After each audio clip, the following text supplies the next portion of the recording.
And that's the crazy thing too, is like, I've gone through the charts of like how much Bitcoin these countries and companies are going to want and need versus how much is available. And where's that going to come from? And if you're looking at Bitcoiners right now who hold Bitcoin, you have to think about this. Think about it this way. And I think it was American Hodl who said this the other day on one podcast I was listening to. But he basically said that the longer you spend in Bitcoin, the more you understand it, the more conviction you have over it, and the less likely you are to sell that Bitcoin. So that's the first part of this. I think we would all agree with that.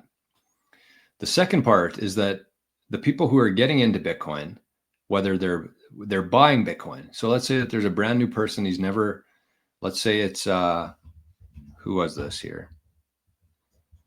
Let's say it was George's brother. He's buying Bitcoin for the first time. That's what he values it at, 100,000. That's what the price of Bitcoin is based on, the last person who bought Bitcoin, the last person who bought and sold Bitcoin. So somebody who's brand new to Bitcoin, who does not have any sort of conviction over what Bitcoin is, anything, they're willing to pay $100,000 for it.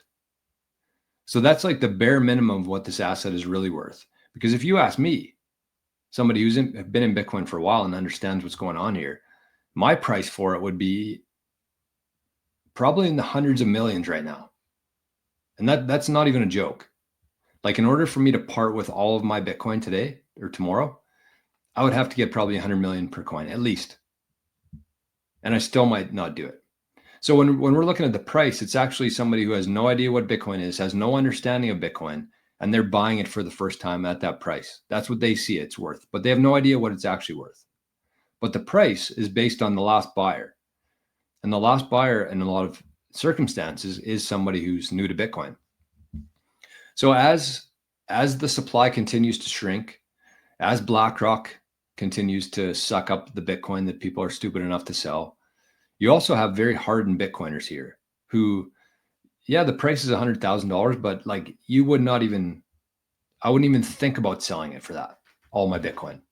You're going to have to add probably another 3 zeros to it. No, yeah, probably another 3 zeros for me to part with my full coin.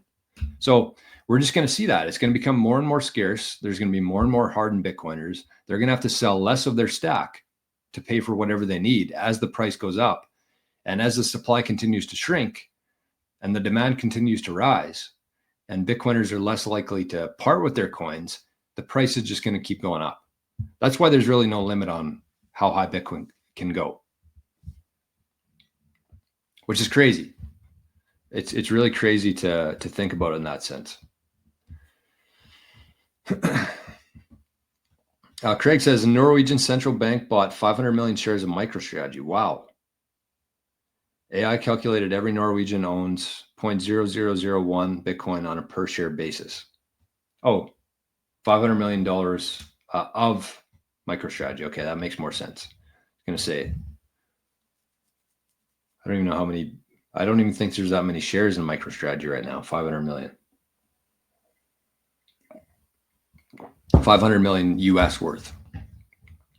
So that's, I did a video about MicroStrategy the other day.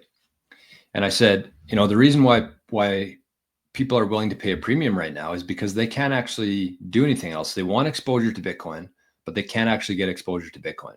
Like, perfect example here, Norwegian central bank. They can't just hold Bitcoin. It would be against their rules and regulations that they can't hold Bitcoin. Or it's not included in that. These were probably written before Bitcoin was even a thought. And that's kind of still what they're operating on. So they're willing to pay that premium for MicroStrategy shares. But like in 5 or 10 years from now, I kind of foresee that Norwegian central bank, if this thing plays out the way I expect it to, they're going to sell their shares in MicroStrategy and they're just going to start holding Bitcoin themselves. It might not even take 5 or 10 years. So that's why I still think that there is a massive opportunity for MicroStrategy today, but I don't think it's always going to be the case. I think that as demand for Bitcoin from these big institutions and big entities falls, so does the premium on it and the overall price of MicroStrategy. So something to think about. But it is it's pretty crazy that central banks are looking at Bitcoin now. since Bitcoin is basically designed to eliminate